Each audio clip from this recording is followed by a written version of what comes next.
Hey friends, it's Samantha. Welcome back for more Pinkfresh Studio Inspiration. Joining you for a gorgeous Oh What Fun collection layout today. And I'm diving into all my standalone die cuts from Pinkfresh Studio today. So you can see I've started with the Essentials inverted stitch scallop circles, and I've gone and cut my photo and put that lovely scallop around it because I'm going to create a really beautiful ornament from my son's photo. I've used the fabulous frame builder botanical circle cuts and trimmed them up to make an extension on that beautiful branch that's coming out from the paper.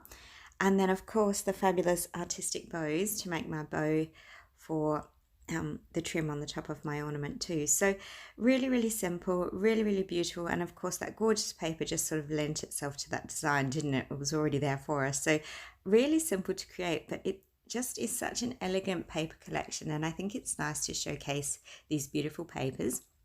And of course, you know, when you look at the photo, it is about putting the first decoration on the tree for us. So it's all about telling that story, and I think this paper was perfect for that. So just popped a hole at the top there, and I'm just going to put a tiny bit of gold thread along there so it can actually look like it's strung onto the branch as well. I'm not going to stitch it. I'm just going to do one big long string. I don't think it needs it. I don't think it would add anything today particularly. So just going to pop that in place like so. And when I'm decided where I'm going to pop it, I'm just going to tape it in place on the front. There's no need to be tricky. So just on like that, and yeah, you get the idea. So I think that looks really cute, and what a great way to use up your dies with the Christmas Oh What Fun collection. I think this is fabulous. So that paper is called Home for the Holidays, and I think it's just a really pretty one with all the ornaments, isn't it? It's just really easy to use, and as I said, I had the photo that was perfect for creating my own bauble and ornaments. So I foam mounted it just so it pops that little bit more. I'll pop that bow in, and then thinking about just, yeah, decorating a little bit. I realised I still had the trim at the bottom of the paper, so I've just pulled that off. And yeah, putting that bow on and thinking about how I'm going to decorate, because most of this layout is, you know, the bulk of it is already created for us because of that fabulous pattern paper, but I'm going to use some of the crystals today, and I think I might pop those ones all around. If you look carefully at the stitch scallop circles, there's these gorgeous little holes in the design, and it goes all the way around. So I'm actually going to cover them and use them as a, you know, like an anchor point or a directional point for me to know where to put and space out all those gorgeous little crystals. And I'm just going to come round just so that that ornament is the really special one. I mean, it's raised, but it just needed that little bit of extra bling. And then, yeah, look at that. It already does look at that little bit more special now. And because I've used the holes that were marked up from the die, they're evenly spaced and they're all in the right spots. So that makes it nice and easy for us. So yeah, I like how that looks. I think a little bit of sparkle and bling is always good. And then some of the enamel dots just to pop on my string as well, just for that little added extra. There we go. And the bow between. Beautiful. So it is really simple today. Creating doesn't need to be difficult and hard. When you've got beautiful products and papers, you can really make the most of them and let them do the hard work, and you enjoy telling the stories. So of course my stories always go in the back of my layout, so you won't see that part today. But you'll get the idea. I did like for a title, 'Tis the Season. I thought the pop of red was perfect in that corner there. And, you know, it was starting to get like the season. It was either going to be 'Tis the Season or it's beginning to look a lot like Christmas. And that's quite a wordy title, and such a busy layout. It didn't really lend itself to that title. So decided to use 'Tis the Season. And I like how that looks. That's really lovely. And then, you know when you're thinking about something and the song starts to happen, and I was hearing 'Tis the season to be jolly, fa la la la la. And so naturally I had to add in the fa la la la la. Those gorgeous blue alphas are really fun.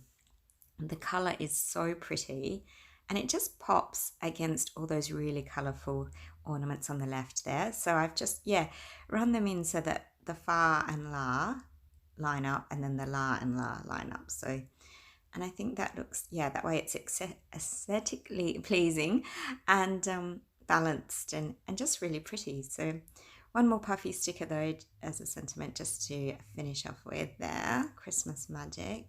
And then, you know, a couple more puffy stickers. We have to do the embellishing part. It's always my favourite. And I love those ornaments, but I thought they could do with a little bit of bling too, but I didn't want to add sparkle to them because that was special just for my photograph. So I'm using a few of the chipboard stickers. That one says Make a Wish. I really like that one.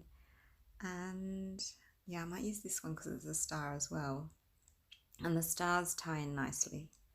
Obviously there's all the little twinkle stars around the ornaments on the paper. And one more there, Joy. No, Noel, sorry. It says Noel. There we go. Very, very pretty.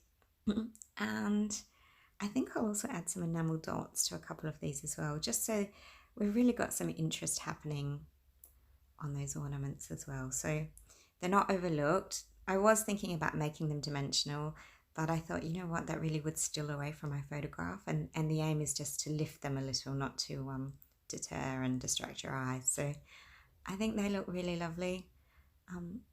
They're really actually quite cute with the enamel dots, aren't they? That little bit of a glossy trim on them looks really pretty, and I think because it's in the same tone as well, tone on tone is always lovely, isn't it? So the green on the green now. Lovely. There we go. Just making sure they're right on in. And one more. I think a smaller one might fit better though. That one was a little bit large. There we go. So on that goes, and I like how that looks. So the rest I'll leave plain because, as I said, I didn't want to steal away from them. And I had been using the crystals, but then I thought, what if I brought out the jewels as well? And yeah, just added a few inside for the holly. Actually, I might have got it the wrong way around. These are the crystals. The other ones are the jewels. Sorry, I always get them confused, but they're beautiful. You need both, so don't worry. If you have both, you won't get confused. You just use them all. But the tone in the colour in these ones is gorgeous because they had that deeper red that looked like the berries for holly, and I thought that was kind of nice on the. I know it's a Christmas tree branch, but I like a bit of the berries in the tree kind of looks. So that way we're not distracting away from the ornaments and all the twinkly details there, but we are just adding that little bit more to that built up die cut branch. And I think that was such a lovely way to use that frame builder die as well. So, you know, remembering that everything's versatile and you can always use it for multiple things. So that's a really fun way to use that die. And yeah, look, I think that's pretty much my layout today. So it was simple, it was sweet, but it's really beautiful. And have yourself a very happy holidays.